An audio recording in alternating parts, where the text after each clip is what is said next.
हाँ पूछ रहे। क्वेश्चन ये था मेरा, राइट एंगल ट्रायंगल बनाए थे एक,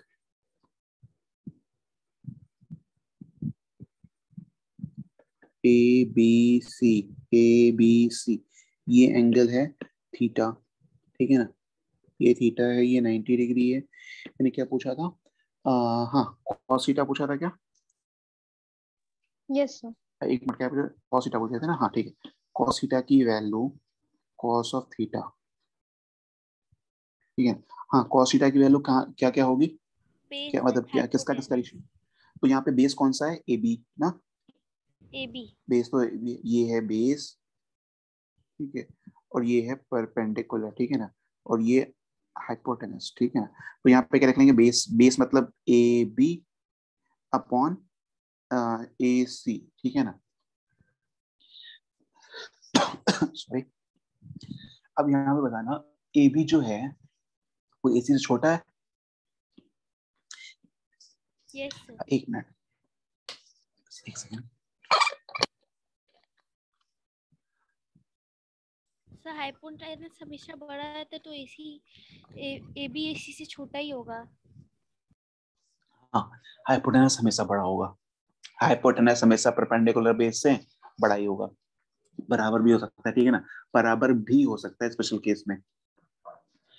तो यहाँ पे हमने क्या लिखा कि ए बी जो है ए या ए सी जो है वो ए बी से बड़ा है, यानी कह सकते हैं कि, या इसको ऐसे लिख लो, A B is less than A C, ठीक है ना। A B is less than A C, तो A B by A C less than one ना, लेस देन वन, ठीक है ना। इसका मतलब cos थीटा की वैल्यू वन से छोटी होगी या वन के इक्वल भी हो सकती है, ठीक है ना। वन के इक्वल कब होगी बताएंगे, अभी बस इतना याद रखो कि इस शुड बी लेस देन और इक्वल टू वन, ठीक है। जैसे साइन थीटा की बात लिखे थे, sine theta is equal to, हमने यही बताया था ना, sine theta is equal to क्या बताया था यहाँ पे? B C by A C, ठीक है। ये भी क्या था? लेस देन और इक्वल टू वन था, ठीक है ना। ये लेस देन, ये समझ रहे हैं, लेस देन और इक्वल टू, नीचे जो मतलब डैश लगा रहे हैं, ये इक्वल टू को बताता है। क्या ये बोलता है? ये इक्वल। लेस देन, हाँ लेस देन और इक्वल टू, ठीक है ना। अब बताओ जरा यहाँ पे tan थीटा की वैल्यू बताना, tan theta perpendicular and base. का रेशियो। तो परपेंडिकुलर कौन सा है? बीसी, और बेसिस ए बी ना।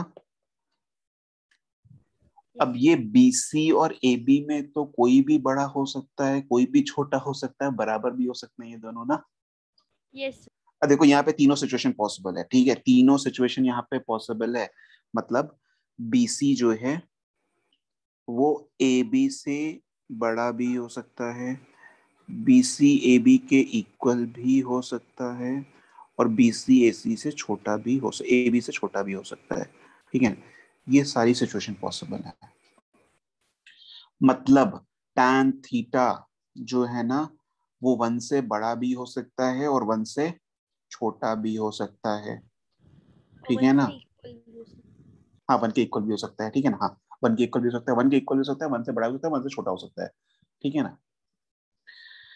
मतलब tan थीटा की, याद रखो tan थीटा की कोई भी, मतलब कोई भी नंबर जो इमेजिनरी नहीं है। इमेजिनरी नंबर क्या होता है? ये क्या होता है इमेजिनरी नंबर? क्या होता है? क्या होता है? क्या होता है? किसी ने कुछ बताया क्या? हाँ अविरा ने कुछ कुछ बताया। हाँ इमेजिनरी नंबर किसी को पता है क्या? यहाँ पे जो भी बच्चे हैं, आयोटा वाला, अच्छा आयोटा। और किसी को पता है? है। सर जो सोची हुई माई नहीं हो। इमेज, नहीं सोची हुई नहीं, सोची हुई नहीं, ऐसी नहीं। बताते हैं, माई इमेजिनरी नंबर क्या होता है? कुछ पता है? आनंद ने बताया समथिंग, आयोटा। हाँ आयोटा, सही कह रहे हैं अंशिका ने, और आयोटा वाला, okay. Which can not exist in real life at negative number under root. Good, ठीक है। अब देखो मान लो अगर तुम्हारे पास ऐसे इक्वेशन लिखा हुआ है, x square plus one is equal to zero, ठीक है ना। X square plus one is equal to zero, मान लो ऐसा नंबर लिखा हुआ है कुछ, तो क्या लिखोगे? एक्स की वैल्यू निकालोगे, कैसे निकालोगे? X square is equal to minus one, तो लिखोगे x is equal to under root minus one. Under root में नेगेटिव ये वाले जो नंबर होते हैं ना, ये वाले नंबर, ठीक है ना, इसको आई लिखते हैं, बाद में पढ़ोगे, कॉम्प्लेक्स नंबर है, मैथ्स का टॉपिक है, ठीक है ना। ये जो है ये तुम्हारा क्या है, इमेजिनरी नंबर, इसी को आयोटा आयोटा सब जो बच्चे बोल रहे थे वही है, ठीक है ना। ये है imaginary number, I M A G पता पूरा नहीं लिखना है, इमेजिनरी नंबर, ठीक है ना। बाकी इसको छोड़ के जो भी नंबर है सब रियल नंबर है, ठीक है ना। तो इमेजिनरी नंबर को छोड़ के कोई भी नंबर जो है, ठीक है ना, वो वैल्यू tan थीटा की हो सकती है। मतलब माइनस इनफाइनाइट से लेके प्लस इनफाइनाइट तक जितने भी इंटीजर्स हैं, ठीक है ना, वो सब के सब तुम्हारे क्या है, tan थीटा की वैल्यू हो सकती है, ठीक है। साइन थीटा के साथ प्रॉब्लम है, ठीक है ना, साइन थीटा 1 के ऊपर नहीं जा सकता, कॉस थीटा की वैल्यू 1 से 1 के ऊपर नहीं जा सकती, ठीक है। साइन थीटा कॉस थीटा 1 के ऊपर नहीं जा सकते, tan थीटा सब कुछ, मतलब जितनी वैल्यूज है सब उसके पास है, ठीक है ना। क्लियर है, क्लियर है ना यहाँ सर तक? हाँ बोलो बोलो। सर इसमें बेस बड़ा है कि परपेंडिकुलर? इसमें बेस परपेंडिकुलर के बारे में कुछ भी नहीं पता है कि बेस बड़ा है कि परपेंडिकुलर बड़ा है। देखो अब दिखाते हैं, मान लो ऐसे ये ट्रायंगल है, मान लो ये ट्रायंगल है हमारा, ठीक है ना, ये ऐसा ट्रायंगल है, ये 90 डिग्री है, ये मान लो ये वाला एंगल तुम्हारा मान लो 30 डिग्री है, ठीक है, तो ये वाला एंगल 60 डिग्री हो जाएगा, ठीक है ना। मान लो ऐसे कि सपोज इसको 30 डिग्री, इसको नहीं लिखते, ठीक है ना। ये ए बी सी है, ए बी सी। अब ए सी तो सबसे बड़ी हो गई, सबसे बड़ी मतलब एच, ए बी यहाँ पे परपेंडिकुलर है, ठीक है ना, और जो बी सी है उसको हमने बोल दिया बेस, ठीक है ना। अब देखो मैंने क्या बोला था, जितना बड़ा एंगल होगा उसके सामने वाली साइड उतनी बड़ी होगी, तो 90 डिग्री वाली तो साइड सबसे बड़ी हो गई। बाकी अब देखो ए बी के सामने कितना एंगल है, ए बी के सामने एंगल देखो कितना है, 30 डिग्री है ना, ए बी के सामने जो एंगल है। 30 और बीसी के सामने कितना एंगल है, बीसी के सामने ये जो ये वाला एंगल होगा 60 डिग्री 60 होगा, ठीक है 60 डिग्री। तो देखो जिसका एंगल, जिसके सामने वाला एंगल जितना बड़ा होगा वो साइड उतनी बड़ी होगी। तो बीसी के जो सामने जो एंगल है वो ज्यादा बड़ा है, ए बी के सामने जो एंगल है वो छोटा है, इसका मतलब यहाँ पे बी जो है, मतलब बीसी जो है वो base. Greater than A B है, ठीक है ना। यहाँ कह दे कि जो बेस है वो परपेंडिकुलर से बड़ा है, ठीक है ना। इसी सिचुएशन को उल्टा कर दो, इधर 30 उधर 60 कर दो, ठीक है ना। अब दिख नहीं रहा है, मतलब मान लो समझो, ठीक है ना, ये एंगल तुम्हारा 60 डिग्री है, ठीक है ना, ये एंगल 60 डिग्री है, A B C, A B C, ठीक है ना। अब ये तुम्हारा मान लो फिर से वही परपेंडिकुलर, परपेंडिकुलर ये हो गया बेस, ये हो गया हाइपोटेनस, और ये हो गया एंगल 30 डिग्री, ठीक है ना। तो ऑब्वियस सी बात है यहाँ पे कि जो बीसी की लेंथ होगी, ठीक है ना, बीसी जो होगा वो ए बी से छोटा होगा, ठीक है ना। एंगल से डिसाइड कर सकते हैं, ठीक है ना, ये बाकी अभी पढ़ेंगे tan थीटा में तो समझ में आएगा, ठीक है ना। एंगल से डिसाइड कर सकते हैं साइड बड़ी होगी छोटी होगी, ठीक है ना। बड़ा एंगल उसके सामने है तो उसकी साइड की लेंथ भी बड़ी होगी, छोटा एंगल होगा तो छोटी होगी। अब दोनों मान लो एंगल बराबर बराबर हो जाए, मतलब ये भी 45 वो भी 45, ऐसा भी तो हो सकता है ना। अरे हो सकता है ना, 45 45, यस सर। 90 मतलब 180 तो पूरा करना है ना मिला के, ये 45 ये भी 45, तो इसमें A B is equal to B C हो जाएगा, ठीक है ना, A B is equal to B C, ठीक है। आगे बढ़े, यस। आगे बढ़े, आगे बढ़े, ओके नेक्स्ट पेज। तो अभी तक तुम लोगों ने क्या रटा, रटा नहीं समझा, ठीक है। साइन थीटा की वैल्यू मतलब ये तो रटना ही है, ठीक है ना। अब मतलब ये कहाँ से आया, ये तो नाम दिया गया था, अब जो नाम दिया गया तो रटना ही पड़ेगा, ठीक है। जैसे मान लो कि तुम्हारा नाम आनंद है, तो आनंद तो हमें रटना पड़ेगा ना। तो इसमें मैं कॉन्सेप्ट तो नहीं लगा सकते ना कि आनंद नाम कैसे पड़ा, ये लॉजिक लगाएंगे, ठीक है ना। तो जो नाम है वो रटना पड़ेगा, साइन थीटा नाम तो रटना पड़ेगा, ठीक है ना। कॉस थीटा साइन थीटा सब नाम है तो रटना पड़ेगा, ठीक है ना। तो sine theta is equal to, हमने बोला पी बाई एच, ठीक है ना, पी बाई एच। वैसे ही हमने क्या बोला, cos theta is equal to B by H, B by H. Sine के बाद आया था tan, tan theta is equal to आया P by B, P by B, ठीक है। ये रेशियो आया था, अगर ऐसे ट्रायंगल है तो ये थीटा था, ये पी था, ये बी था, ये एच था, ठीक है ना। अब देखो तीन और नाम आते हैं, ठीक है ना, जिनका फिजिक्स में ज्यादा यूज नहीं होता है बट होते हैं, ठीक है। तो पढ़ना है, पढ़ना क्या मैथ्स में पढ़ना है तो बता देते हैं, ठीक है ना। वो जो आते हैं, वो तीनों जो होते हैं ना, वो इन तीनों के रेसिप्रोकल होते हैं। जैसे साइन थीटा, देखो साइन थीटा का रेसिप्रोकल, आस्था रेसिप्रोकल मतलब, आस्था इसका मतलब क्या होता है, सर जस्ट रेसिप्रोकल। सर हाँ जस्ट बोलो बोलो। Opposite. Sir just just opposite. Sir मैं सर जैसे सपोज, मैंने सपोज एक सर नंबर दिया 5, reciprocal of 5 1/5 because on 1/5। multiplying the 1. हाँ 1/5, ठीक है ना। तो जैसे 5 एक नंबर है तो ये इसका क्या है, रेसिप्रोकल है, ठीक है ना। रेसिप्रोकल मतलब उसका 1 कर दो, ठीक है ना, इनवर्स कर दो उसका, ठीक है। ये समझ में आया ना, कशिश ये पता है ना, रेसिप्रोकल मतलब समझ में आया ना, नंबर है उसका उल्टा कर दो, ठीक है ना। तो ये हो गया मेरा रेस्ट, ठीक है। तो वैसे ही साइन थीटा का जो रेसिप्रोकल होता है, साइन थीटा का जो रेसिप्रोकल होता है उसको नाम दिया जाता है, उसको नाम दिया गया है कोसेक थीटा, कोसेक COSEC, ठीक है ना, कोसेक थीटा। ये किसका रेसिप्रोकल है, ये साइन थीटा का रेसिप्रोकल है। अब देखो साइन थीटा की वैल्यू थी P/H, तो ये होगा H/P ना। अगर sign yes theta sir. P/S था तो ये तो H/P होगा उसका रेसिप्रोकल, ठीक है ना। सेम वे कॉस थीटा का भी रेसिप्रोकल होता है, ठीक है ना। कॉस थीटा का भी रेसिप्रोकल होता है, वो कितना होता है, वो होता है सेक थीटा, ठीक है ना। सेकेंड बोलते हैं SECENT, मतलब अगर पूरा नाम देखो तो, ठीक है ना।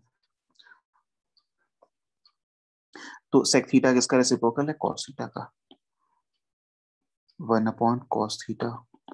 तो cos थीटा होता था B/S, तो ये होगा H/B, ठीक है ना। और नेक्स्ट लास्ट क्या बचा, tan थीटा। tan थीटा का भी रेसिप्रोकल होता है जिसको बोलते हैं क्वाट थीटा, ठीक है ना, क्वाट। ये कितना होता है, 1/tan। तो tan थीटा होता था P/B, ये होता है B/P, ठीक है, क्लियर है। सर हाँ बोलो बोलो। सर ये साइन कॉस थीटा, सर इसका जो रेसिप्रोकल एक बार और इन सबके नेम बता दीजिए। अच्छा नाम, अरे देखो ये वाला जो पहला वाला है ना, कोसेक थीटा, ठीक है, COSEC, थोड़ा साफ साफ लिख देते हैं, राइटिंग खराब क्या, बहुत ज्यादा खराब है ऐसे, ठीक है। साइन को का जो रेसिप्रोकल होता है उसको लिखते हैं COSEC, cosec, cosec, cosec theta, ठीक है ना। कॉस थीटा का reciprocal sec theta, SEC, sec theta, ठीक है ना। ये कॉस थीटा का रेसिप्रोकल होता है, तो cos theta is base by hypotenuse, तो सेक थीटा इज उसका reciprocal, hypotenuse upon base. tan theta का रेसिप्रोकल होता है cot theta, COT, cot theta. तो cot theta is 1/tan theta, ठीक है ना। तो tan थीटा की वैल्यू होती थी P/B, तो ये होता है B/P, बेस अपॉन परपेंडिकुलर, ठीक है ना, क्लियर यस है, सर आ गया समझ में। ठीक है ना। अब कॉट थीटा का फुल फॉर्म को टेंजेंट होता है शायद, ठीक है ना, एक बार देख लेने को याद नहीं है, यही होता है शायद, को टेंजेंट ही होता है, ठीक है ना। नेक्स्ट पे है, जल्दी है नेक्स्ट पे, ठीक है, एक क्वेश्चन करके जाना। एक क्वेश्चन देते हैं, एक ट्रायंगल है, राइट एंगल ट्रायंगल है, ऐसा बना हुआ है, ठीक है ना। यहाँ पे मैंने बोला साइन थीटा की वैल्यू ये थीटा है, ठीक है, ये थीटा है। मैंने बोला साइन थीटा की वैल्यू जो है 3/5 है, 3/5, हाँ ठीक है 3/5 है, ठीक है। साइन थीटा की वैल्यू 3/5 है, तो बताओ कॉस थीटा की वैल्यू कितनी होगी, tan थीटा की वैल्यू कितनी होगी, ठीक है ना। और कोसेक थीटा की वैल्यू कितनी होगी, और सेक थीटा की वैल्यू कितनी होगी, और अब लास्ट में क्या बचा, कॉट थीटा की वैल्यू कितनी होगी।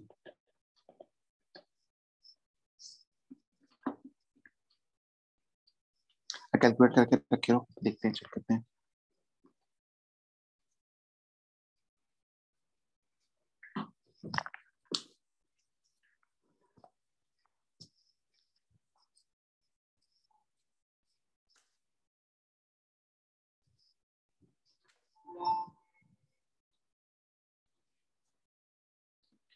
आंसर काफी कुछ आया, लेकिन जिस जो नाम अभी हम ढूंढ रहे हैं, नाम मिला नहीं अभी हमें। चलो कोई बात नहीं, आराम आराम से करो। प्रिंस का आया, अविरल का आया, मोहित का आया, अविरल, प्रिंस, ठीक है, आनंद,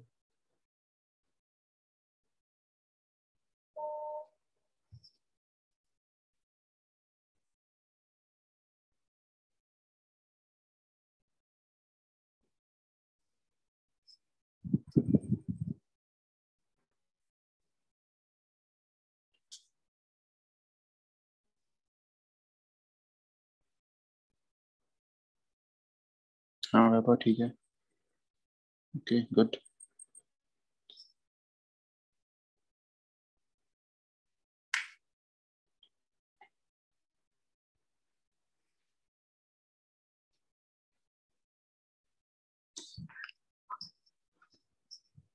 आस्था कशिश, आंसर।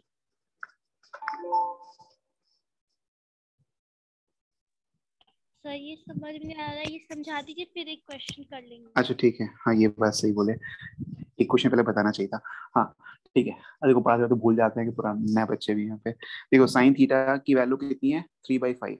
तो साइन थीटा तो रेशियो होता था ना दो साइड्स का, साइन थीटा दो साइड्स का रेशियो होता था, ठीक है ना। तो जैसे मान लो ये थीटा है, तो साइन थीटा किसका किसका रेशियो होता था, याद करो, किसका रेशियो होता था, perpendicular and hypotenuse. Perpendicular and hypotenuse, ठीक है। तो हमने यहाँ पे लिख लिया परपेंडिकुलर और हाइपोटेनस। अच्छा परपेंडिकुलर मतलब 3/5 की वैल्यू जो आई 3/5, वो किसका है, वो P/H है, ठीक है ना, वो P/H है, ठीक है ना। तो ये रेशियो है ना, रेशियो मतलब क्या होता है, सिंप्लीफाइड फॉर्म में, रेशियो मतलब सिंप्लीफाइड फॉर्म होता है ना। यस। अरे देखो इस, अच्छा P/H = 3/5 का ये बिल्कुल मतलब ये है कि परपेंडिकुलर जो है उसकी लेंथ 3 यूनिट है, ठीक है ना। अब यूनिट हम मतलब यूनिट बोल रहे हैं क्योंकि हमें नहीं पता कि मीटर है कि सेंटीमीटर है किलोमीटर है क्या है, ठीक है ना। तो परपेंडिकुलर और हाइपोटेनस का ये सिंप्लीफाइड फॉर्म है, मतलब रेशियो है। ये ऐसा भी तो हो सकता था ना, 6/10 भी हो सकता था, अरे हो सकता था ना, ये 9/15 भी तो हो सकता था, ठीक है। तो हमें क्या पता क्या है, ये तो सिंप्लीफाइड फॉर्म है, रेशियो है, ठीक है ना। तो ऑब्जेक्टिव क्वेश्चन में अगर तुम्हारे पास कोई क्वेश्चन आ रहा है जहां पे ये ऑब्जेक्टिव क्वेश्चन है, ठीक है ना, तो तुम यहाँ पे साइन थीटा की वैल्यू 3/5 मतलब लेंथ को 3 यूज कर सकते हो और परपेंडिकुलर हाइपोटेनस को 5 यूज कर सकते हो, अगर ऑब्जेक्टिव क्वेश्चन है तो परपेंडिकुलर को लिख दोगे क्या, परपेंडिकुलर ये हो जाएगा 3, ठीक है ना, ये हो जाएगा 3 और ये हो जाएगा 5। लेकिन ऑब्जेक्टिव क्वेश्चन है तब, ओनली फॉर ऑब्जेक्टिव क्वेश्चन, ठीक है, सॉल्व करने के पर्पज से। सब्जेक्टिव क्वेश्चन अगर है तो ऐसा लिख दोगे, तो जो चेक कॉपी चेक करने वाला है तुमने उसको ऑप्शन दे दी, मतलब तुमने उसको अलाउ कर दिया कि तुम्हारा नंबर काट सकता है यहाँ पे। ये 3, ये परपेंडिकुलर की लेंथ थोड़ी ना है, ये तो रेशियो है ना 3:5, ठीक है ना। तो मान लेते हैं कि सपोज इसकी लेंथ कितनी है, 3x है, इसमें x से मल्टीप्लाई कर दो, अरे कुछ तो रहा होगा x, हाँ गुड, एकदम सही है, ठीक है गुड, ठीक है। तो इसको x से मल्टीप्लाई कर दो, ये बन जाएगा 3x, ठीक है ना। कुछ इसमें कुछ तो मल्टीप्लाई होगा ना, कुछ तो कॉमन रहा होगा इसमें, ठीक है ना। या हो सकता है 3 ही हो सकता है 5 भी हो, ठीक है ना। तो इसको हम क्या लिख लेंगे, 3x और इसको 5x। जब 3x 5x लिखेंगे तो देखो 3x/5x, x से x कटेगा तो 3/5 ही आएगा ना। अब ये बात समझ में आई कि x क्यों लगा है यहाँ पे, और ये बात समझ में आई कि x क्यों लगा है। अगर Yes, sir, कॉपी में because it करोगे is in तो the ऐसे, ratio. It is in the ratio, ठीक है ना, वो सिंप्लीफाइड फॉर्म में होता है रेशियो, बिल्कुल मतलब एकदम सिंप्लीफाई होने के बाद, ठीक है ना, जरूरी थोड़ी ना कि यही हो। हाँ एकदम सही है, ठीक है, 3x और 5x, ठीक। अब कशिश क्या बताओगे, कौन सा थ्योरम होता था ये, तो पाइथागोरस थ्योरम क्या होता था? पाइथागोरस थ्योरम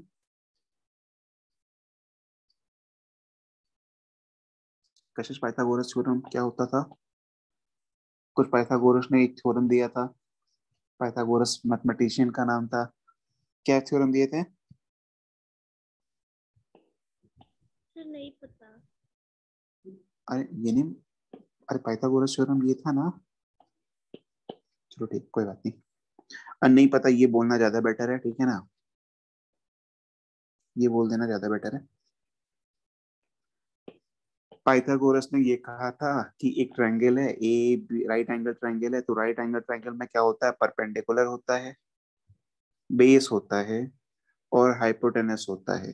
तो उन्होंने ये बोला था कि परपेंडिकुलर की जो साइड है उसका स्क्वायर प्लस बेस का स्क्वायर, हाँ ऐसा सही है। परपेंडिकुलर उन्होंने ये बोला था, परपेंडिकुलर यहाँ पे छोटे फॉर्म में लिखते हैं, ठीक है ना, परपेंडिकुलर का स्क्वायर प्लस बेस का स्क्वायर ये हाइपोटेनस के स्क्वायर के इक्वल होता है, ठीक है ना, हाइपोटेनस के स्क्वायर के इक्वल होता है, ठीक है ना। एक एग्जांपल ले लो चाहो तो, जैसे मान लो ये ट्रायंगल है, ठीक है ना, ये लेंथ मान लो तुम्हारी 13 है, ये लेंथ मान लो तुम्हारी 13 है, ये लेंथ 12 है, ठीक है ना, ये लेंथ 12 है और ये लेंथ हो जाएगी 5, ठीक है ना। अब तुम यहाँ पे देखो जरा, परपेंडिकुलर और बेस का रेशियो लिखो, अरे सॉरी, परपेंडिकुलर और बेस का स्क्वायर करो। तो यहाँ पे हमने यही पाइथागोरस थ्योरम लगाया, तो पी का स्क्वायर ये मान लो तुम्हारा पी हो गया, ये हो गया बी और ये हो गया एच, ठीक है ना। तो p का स्क्वायर प्लस b का square is equal to h का स्क्वायर, ऐसा पाइथागोरस ने बोला था। तो p का स्क्वायर कितना होता है? तो देखो यहाँ पे p की वैल्यू है 5, 5 का स्क्वायर और b मतलब 12, 12 का स्क्वायर, ठीक है, 12 का स्क्वायर इज इक्वल टू 13 का स्क्वायर, ऐसा होना चाहिए। तो 5 का स्क्वायर कितना होता है? 25। 20। 12 का स्क्वायर कितना होता है? 144। 13 का स्क्वायर कितना होता है? 169, ठीक है ना। तो देखो 25 और 144 को ऐड करोगे तो 169 आएगा, तो 169। 169 इज, ठीक है ना। तो मतलब ये थ्योरम सही है, ठीक है ना, परपेंडिकुलर का स्क्वायर प्लस बेस का स्क्वायर इक्वल टू हाइपोटेनस का स्क्वायर, ऐसा पाइथागोरस ने थ्योरम दिया था। तो वही थ्योरम लगाने जा रहे हैं, ठीक है, वही वाला थ्योरम लगाने जा रहे हैं यहाँ पे। इसमें कहाँ गया क्वेश्चन अपना? हाँ, ये क्वेश्चन, ठीक है ना। तो ये तुम्हारा हो गया परपेंडिकुलर, ये हो गया हाइपोटेनस, ठीक है, और ये हो गया बेस, ठीक है। तो अभी जो थ्योरम पढ़े थे कि p का स्क्वायर प्लस b का square is equal to h का स्क्वायर, ठीक है ना, h का स्क्वायर। तो देखो p हमें निकालना किसका है? b की वैल्यू निकालनी है, तो यहाँ पे हम लिख सकते हैं ना, b का स्क्वायर जो होगा वो h का स्क्वायर माइनस p का स्क्वायर होगा, अरे होगा ना, ठीक यस है। सर 2। तो h, हाँ, तो h का स्क्वायर इज व्हाट? 5x, नहीं 2 नहीं, स्क्वायर है, स्क्वायर है। अरे 5x में से यस 3x को माइनस मत कर देना, ठीक है ना, 5x स्क्वायर में से माइनस। 3x स्क्वायर को माइनस करेंगे ना, ठीक है ना। तो यहाँ पे आ गया 5x का स्क्वायर माइनस 3x का स्क्वायर, ठीक है, और ये बेस का स्क्वायर आ जाएगा।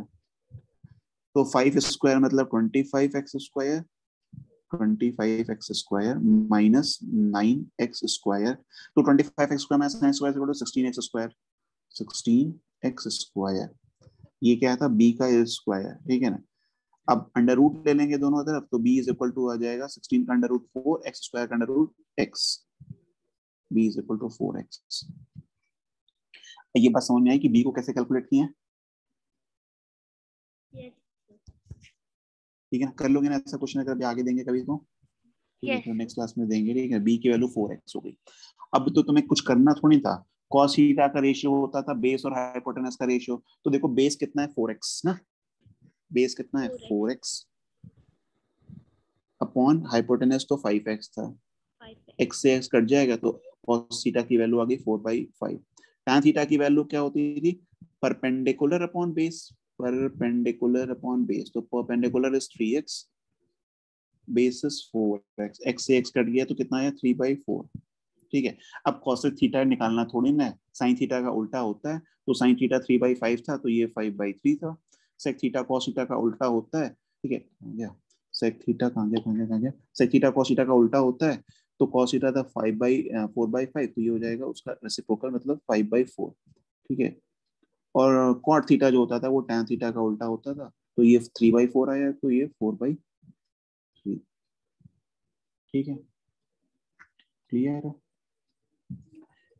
नेचुरल फिनोमेना इन न्यू बैच ऑल्सो। अरे नेचुरल फिनोमेना तो तुम्हारा चल ही रहा है ना, ठीक है ना, नेचुरल फिनोमेना तो कॉमन टॉपिक चल रहा है, ठीक है ना, न्यू बैच में तो बच्चे पढ़ ही रहे हैं उसमें, ठीक है, ये समझ में आया ना? Yes sir. ठीक है, ऐसे और क्वेश्चन इसमें देखो शायद दिए होंगे, मैंने दिया है कि नहीं दिया पता नहीं, हाँ दिया है, ठीक है ना।